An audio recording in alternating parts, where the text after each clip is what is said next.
안녕하세요. 일렉트로캠입니다. 오늘도 이런저런 또 이야기를 해볼까 합니다. 당연히 테슬라 관련 이야기인데 그 전에 많은 구독자님들께서 응원을 해주셔서 너무너무 감사드립니다. 이게 가랑비에 옷 젖는다고 최근에 이런 유명 인플루언서들이 참 안타까운 선택을 했는데 거기에 뭐 악플이라든지 저는 근데 사실 악플도 환영하는데 이게 참 가랑비에 옷이 정말 젖긴 하더라고요. 그리고 다른 여러 가지 질문들 뭐 댓글을 삭제하지 않냐. 전에는 조금은 관리를 했고 특히 어떤 걸 관리를 했냐면 이건 진짜 아니다. 무슨 성인 광고라든지 왜 이런 댓글이 막 무죽순 폭탄같이 그런 것들은 삭제를 하려고도 했는데 최근에는 제가 일이 너무 바빠서 되도록이면 이 지금 얘기하려는 유튜브 Artificial Intelligence, 그러니까 AI에 맡겨둡니다. 전 채널 관리를. 그러면서 재미가 좀 쏠쏠했거든요. 도대체 이 AI가 어떻게 내 채널을 관리하나. 그래서 이런저런. 그럼 광고도 플러스까지 하고요. 저는 사실 유튜브 소득에 당연히 조금이나마 그런 것들 인센티브가 돼서 즐거움도 있지만 그렇다고 이게 뭐 메인은 아닙니다. 늘 얘기했듯이 취미고 전혀 제 소득으로는 저런 차라든지 유튜브로는 힘듭니다. 근데 아신 분은 아시겠지만 지금도 그런지 모르겠는데 유튜브도 돈을 벌어야겠죠. 심지어 제가 광고를 안 넣어도 광고를 넣더라고요. 그리고 광고를 제가 아무리 많이 넣어도 또 다 안 틉니다. 재밌더라고요. 저는 그런 실험적인 용도로 유튜브를 그간 이렇게 봤던 것 같습니다. 채널 관리를 그렇게 맡긴다는 거죠. 결론부터 얘기하면은 왜 큰 채널들은 채널 관리자, 이렇게 지금 무슨 테슬라 같이 어떤 AI가 차에 적용되는 것도 아니고 가상현실에 대해서 AI를 돌리는 거지 않습니까? 근데도 결론부터 얘기하면 얘 일 잘 못한다라는 겁니다. 그러니까 아직 AI의 어떤 부족함을 좀 느낄 수 있다라는 거죠. 차라리 진짜 테슬라의 AI가 대단하고, 왜냐하면 AI를 실제 리얼월드에 적용하고 그걸 차와 나중에 더 나가서 이제 봇까지 로봇이죠. 거기까지 연결할 수 있는, 지금 이 가상현실에서도 유튜브는 이렇게 제 채널 하나도 제 채널이 작아서 그런지 이렇게 허우적대고 있는데 댓글 얘기하다가 여기까지 왔는데 그렇습니다. 그러니까 저는 요즘은 그냥 내버려 둡니다. 그러니까 되게 재미난 게 그러면요. 처음엔 안 없애다가 AI가 이거 좀 이상하다. 그러면 댓글을 삭제하더라고요. 더 재밌는 거는 욕설 이런 건 당연히 거르죠. 근데 그렇게 AI가 간단하지 않습니다. 논쟁이 심각하게 이제 레벨업이 되고 이제 힐링업 막 뜨거워진다가 보면은 그 뉘앙스를 읽는 것 같기도 하더라고요. 그러니까 굳이 욕이 아니더라도 비꼰다든지 뭔가 댓글에 논쟁이 심각하게 되면 그걸 또 그냥 그때그때 삭제하는 게 아니라 그래서 그냥 내버려 두면요. 이렇게 돌아와서 며칠 뒤면은 얘가 삭제하는 것 같고, 그리고 사실 댓글창을 보면은 이제 홀드하는, 그러니까 세 가지로 나누거든요. 아예 삭제해버리거나 저의 판단을 요구하는. 근데 그런 이제 홀드하는 슬롯이 있는데 그건 판도라의 상자죠. 열면은. 그래서 웬만하면 열지 않으려고 합니다. 그러다 보니까 이게 제 채널은 옛날부터 얘기했던 저는 어떠한 SNS도 하지 않고 있고 이거 하나만, 이 채널 하나만 하고 있고 관리자도 없고 제가 다 하고 저는 유튜브 AI에게 많은 것을 일임합니다. 근데 이렇게 기사에서도 정말 많은 일을 하거든요. 심지어는 챕터 제너레이션이라든지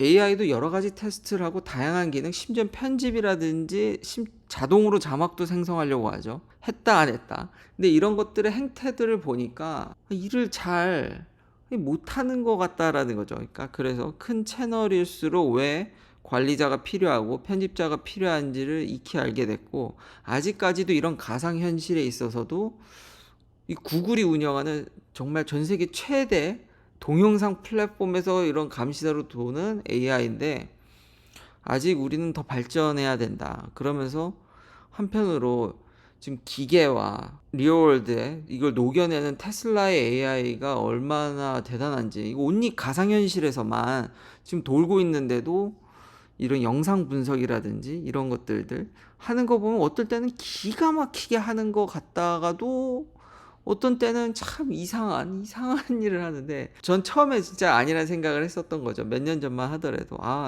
굳이 이런 편집자 이런 게 필요할까? AI가 많이 발전하면 편집도 도와주지 않을까?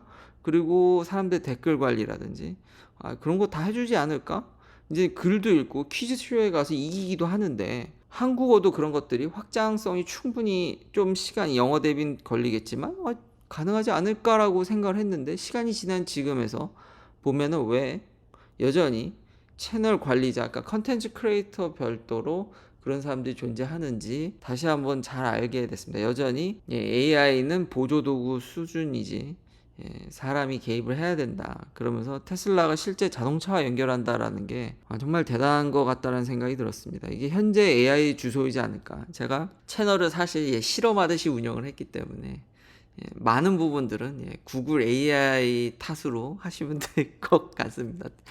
어떤 때는 기똥차게 잘하는데 어떤 때는 이게 뭐 바로바로 없애는 것도 아니고 나 한참 나중 뒤에 갑자기 이걸 집어삼키는 것 같기도 하고 어떤 때는 그냥 내버려 두는 것 같기도 하고 요즘은 그냥 광고성 글조차도 저는 댓글을 건들지 않습니다. 뭐 나중에 알아서 얘가 잘 하지 않을까라는 생각도 있지만 현재 이런 상황이라는 거 AI가 어떤지를 한번 그러니까 유튜브를 시청자 입장에서가 아니라 이렇게 채널을 관리하고 크리에이터 입장에서 AI가 어떻게 다가오는지도 알면 재밌을 것 같아서 이렇게 이야기를 했고요. 항상 응원해 주셔서 너무너무 감사드립니다. 진짜 역시 가랑비에는 옷이 졌습니다. 이거 너무너무 감사드리고요.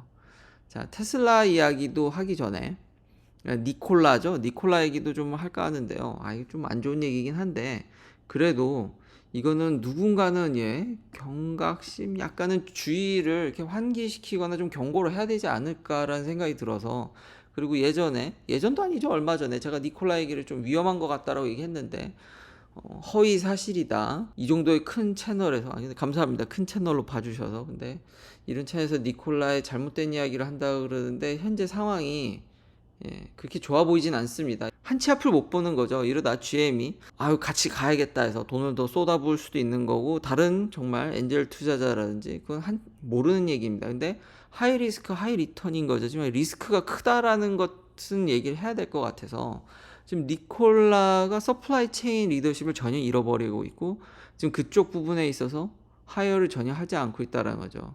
하이어가 프리즈 됐다라는 거죠. 자금 사정도 의심스럽기도 하고 일렉트릭이 그래서 혹시나 해서 이거 보면은 계속해서 업데이트를 하고 니콜라 측의 해명이라든지 이런 것들을 요구를 합니다. 니콜라도 충분히 이제 방어를 하려고 하는데 키포인트는 지금 서플라이 체인에 하이어가 프리즈 됐다는 거죠. 내부적으로 인터널리 프로모션으로 하면서 뭐 나아지고 있다라고 하는데 이 부분에 대해서는 아예 디펜스를 못했다라는 겁니다. 그러니까 확실히 좀 불안불안한 면이 있고 제 의견이 아니라 의견을 빌리자면 일렉트랙은 사실상 니콜라의 끝을 보고 있는 게 아닌가라는 좀 무시무시한 말도 남겨놨습니다. 이거는 참고를 하셔야 될 것 같아서 그리고 약간의 전에 이게 제가 잘못된 이야기를 했다고도 근데 개인 채널이니까요. 근데 주의를 이런 것들로 좀 환기시키니까 좀 경각심을 어느 정도 이 회사는 좀 주의를 진짜 해야 될 것 같다는 생각이 들어서 이야기를 이렇게 꺼냈습니다. 그리고 굳이 니콜라를 보지 않아도 이 회사 이제 미국 회사니까요. 하이드로젠 스테이션이 미국 내에 2022년이면 엄청 는다고 예전에 제가 니콜라 얘기할 때마다 굉장히 비판을 많이 받았는데 그래서 올해 하이드로젠 스테이션이 수소 충전소가 많이 늘었나요? 이게 별로 변한 게 없습니다. 그래도 캘리포니아는 축복받은 데입니다. 계속 증설하는 게 거의 대부분이 캘리포니아에 집중돼 있더라고요. 아직 이 수준인데 다른 주는 뭐 아무리 캘리포니아가 미국에서 인구가 제일 많다지만 다른 주도 그렇게 만만치 않습니다. 근데 전혀 없다라는 게 80%가 다 캘리에 집중돼 있고 하와이가 그나마 좀 있다라는 게 좀 놀라웠는데 시간이 지났는데 제가 처음에 좀 비판적인 자세를 보였듯이 하등에 변한 게 없죠. 더 악화 일로로 가고 있다라는 느낌이 듭니다. 그렇지만 세상 일은 누구도 모르는 거긴 하지만 리스크는 커진다라는 거는 확실하죠. 그리고 드디어 먼로 할아버지께서 플레드 배터리를 까기 시작했습니다. 얘기를 안 할 수가 없죠. 근데 아주 100% 디테일한 설명이 안 나와서 아직은 좀 추후 나오겠죠. 그래서 요번 한 편으로는 끝내시질 않는 것 같습니다. 이제 맛보기로 이렇게 보여주셨는데 디테일한 게 많이 빠졌지만 중요한 포인트가 나와서 그거를 쉐어하고 싶어서 이렇게 또 이야기를 하게 됐고요. 예, 먼로 할아버지도 지금 제가 어제 얘기했던 이 밸브들, 이 서멀 매니지먼트에 대해서 이런 구조를 어떠한 배터리 팩에서도 본 적이 없답니다. 정말 신기하고 대단하다라는 일단 감상평을 남겼고요.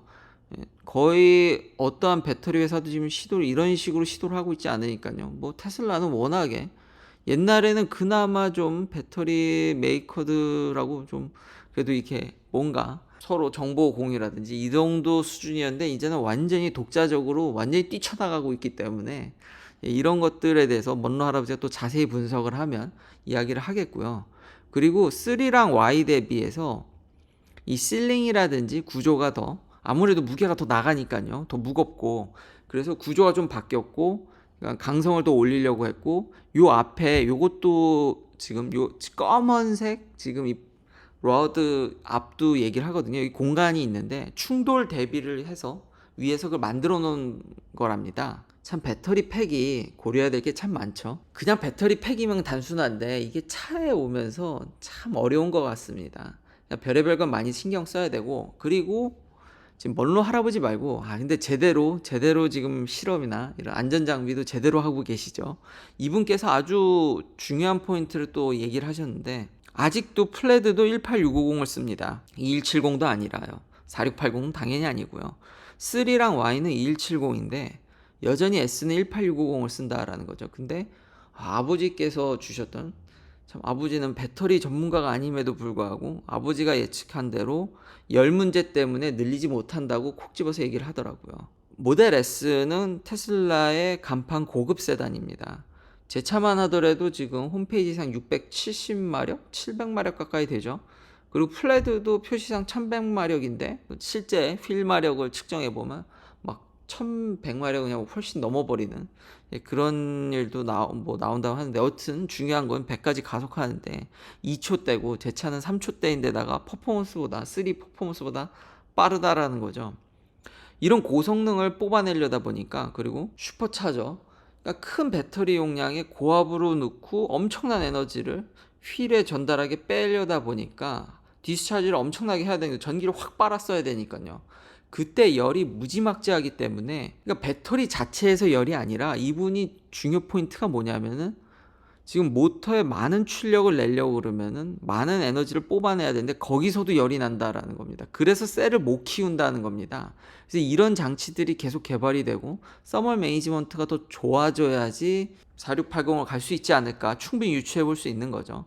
그러니까 배터리 자체 열뿐만 아니라 고성능의 차로 전기차를 구현하려고 그러면은 전기를 많이 에너지를 뽑아내야 되니까 거기서도 열이 어마무시하게 난다. 열 관리는 필수다. 그래서 키울 수 없다라는 아주 중요 포인트. 그러니까 배터리 자체 열뿐만 아니라 모터의 성능을 올리려면 에너지를 추출해야 되고 그 열도 다시 한번 아무리 강조해도 부족함이 없는 열이 문제다라는 거죠. 그래서 18650 여전히 그 작은 셀을 그리고 맛보기로 당연히 제가 눈이 얘기하는 더 단순화되고 최단거리의 그런 호스라든지 무게 감소, 배터리 팩이 더 감소된다는 점 그리고 이 BMS 지금 보드 보면요.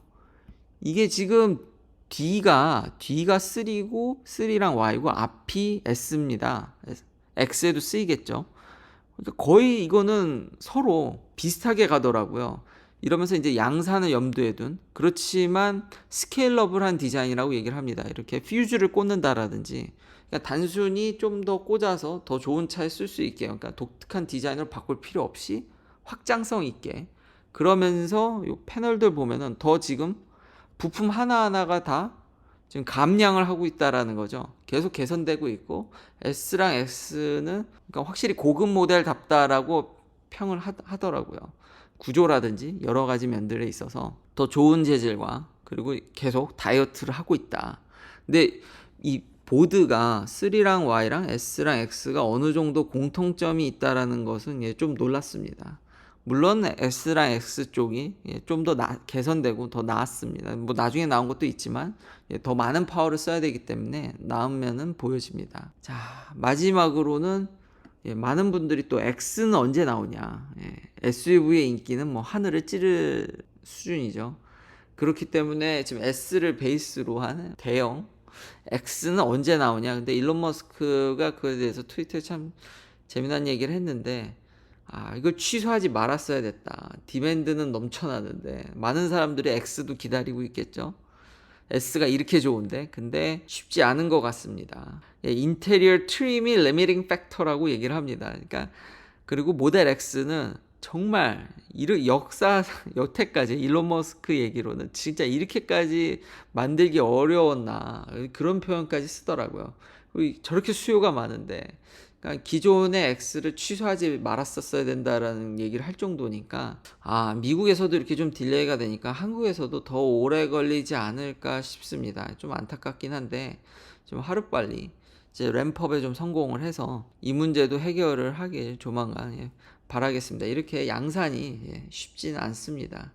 늘 생산이라는 것이 개발과는 별도라는 점. 예, 그래서 이제 현재 같은 상황에서 그나마 제가 리프레시된 새 모델인 S를 받은 것에, 예, 지금 만족하고 있습니다. 그리고 계속해서 S에 대해서도 업데이트를 하도록 하겠습니다. 긴 영상 시청해 주셔서 감사합니다. 내일도 테슬라 관련 이야기들로 찾아뵙겠습니다.